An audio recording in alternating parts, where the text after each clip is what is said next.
Bonsoir Maclor, merci pour votre invitation. Alors force est de constater que les JO de Paris 2024 ont donné tort à tous les pessimistes et autres oiseaux de mauvais augure.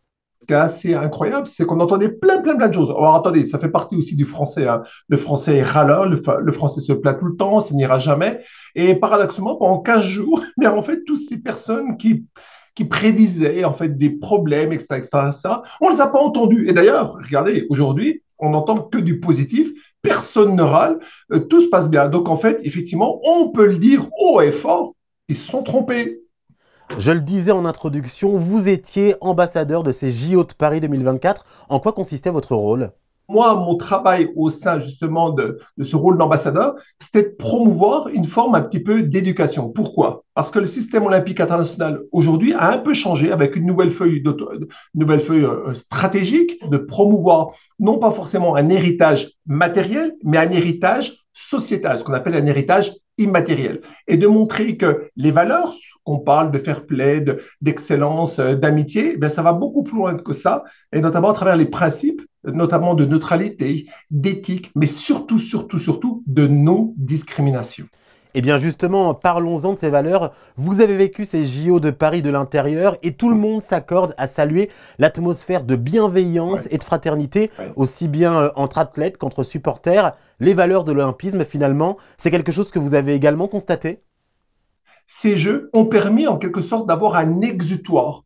Souvent, les sociologues, ils emploient un mot un peu bizarre. La société se donne en fête. C'est-à-dire que l'alibi, c'est de trouver un événement majeur qui réunit toutes les personnes pour faire la fête. Pourquoi? Parce que les Jeux Olympiques, c'est 10 500 athlètes et chacun peut s'identifier soit à un sport, soit un athlète, soit même un site. Et c'est ça qui fait que ces Jeux, eh bien, c'est incontestablement un moyen de se retrouver. C'est ça qui est très important. Et la vraie chose qui est très importante, et ça, c'est vraiment une première, c'est qu'en fait, on n'allait pas avoir uniquement du sport, mais en même temps, on faisait du tourisme. Allez, du tourisme sportif. Pourquoi? Parce qu'on allait soit eh bien, au Grand Palais, dans la Grande Verrière, soit on allait au Château de Versailles. Pour faire simple, Paris 2024 a cassé les codes. Pour beaucoup, ces jeux avaient un parfum de Coupe du Monde 98, une Ouais. sorte de liesse populaire hors norme. On parle même de J-ostalgie, de mini-dépression possible pour certains après ces jeux. Cette dynamique qui a été lancée en France, hein, bah, vous le savez très bien, hein, elle va se poursuivre hein, parce qu'il y a les Jeux paralympiques qui arrivent. Et puis surtout, eh bien, la France a obtenu l'organisation des Jeux olympiques d'hiver. Donc en fait, allez, je crois que la France a pris date. La France, vous savez, vous avez parlé de 98. 98, la Coupe du Monde de foot, on n'avait rien organisé depuis en France, ce qu'on appelle des méga événements. Les Jeux olympiques d'hiver, c'est à peu près une centaine de nations. Donc on n'est pas dans le même schéma, mais ça n'empêche c'est considéré comme un événement majeur et donc cette dynamique est bien ancrée maintenant en France. Vous parlez de méga événements, la cérémonie de clôture en était un, hein. Une mise en scène signée Thomas Joly, un show Oui, futuriste qui retraçait ouais, l'histoire de l'olympisme, et puis Tom ouais, Cruise, superstar du cinéma qui emporte le drapeau olympique à Los Angeles, ville haute des prochains Jeux d'été. ouais. On a mis la barre très haute.